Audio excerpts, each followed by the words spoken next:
Ti ke përfunduar studimet për inxhinieri ndërtimi, po? Po. Gjithashtu ke publikuar një roman I cili dy romane, po njëri prej tyre Perëndimi im, Dielli më perëndon në lindje, është shpritur me dashamirësinë, ato dy platformat lexuesi, bukinisti, okay.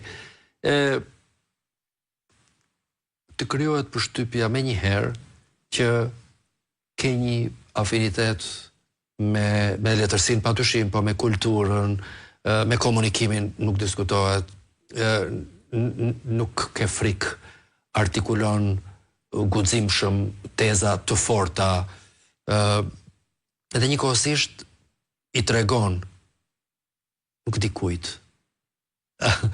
Si e mendon ti? Ndërgjigjes time, unë I flas ndërgjigjes time, kush të do le të dëgjoj pastaj. Unë dua të them që unë e bëra pjesën time. Nuk ndenja, domethënë nuk heshta, nuk ndenja indiferent kur e pash që vendi po merrte të tatë pjetën. Të paktën në një linjë ku unë mundem të bëj diçka, ku ndjem që mund të bëj diçka, unë bëra. Dhe do vazhdojmë të bëjmë. Ti vet ke një veshje që të pëlqen më shumë se të tjerat, mos ma thuaj kush është. Kam disa, është listë gjatë. Domethënë përveç xhubletës, janë disa veshje emblematike. Kjo hyn direkt automatikisht. Është xhubleta në fakt më spektakolare prej tyre apo ka dhe të tjera që janë mbreslënse? Kjo është shumë mbreslënse. Po tu dallohet. Po. Për neve që na pëlqejnë xixat e botës së spektaklit. Po jo, mua ma kap syrin edhe syzet. Po shikoj, është kostumi nuses ky. Nusja do shkëlqente.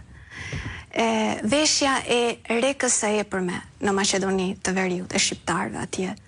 Është një super veshje, si për ato luftëtarët Amazona, është gjysmë veshje nuserie e gjysmë kështu uniform për luftë, me parzmore, me pare.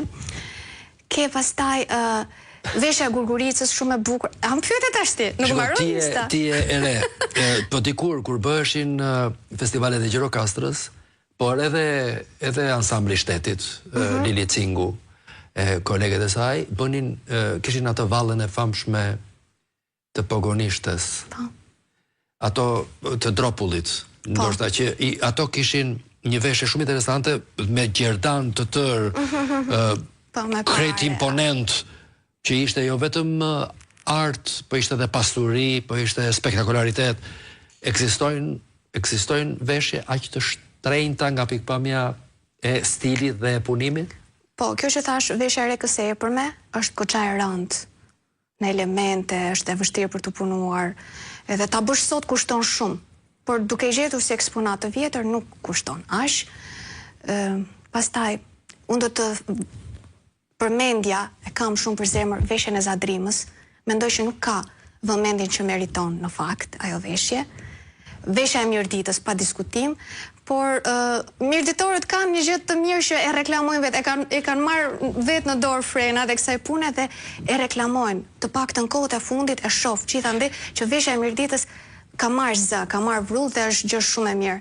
Ti besoj e ke dëgjuar këto disa 10 vjeçar, ndoshta 3-4, është rritur një lloj lokalizmi pak artificial me, siç e quajnë, tironësit e tironësit. Veshjet e tyre, ato dimijat e famshme me atë kapelen me Napoleona ekzistojnë?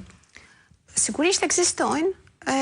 Ato janë, domethënë me mos janë këto prodhimet e ofruara së vonë, okay. Ato kanë marrë super xhiro, domethënë janë bërë si prodhime fasonerie. Por edhe autentike mund të gjesh, gjen ende.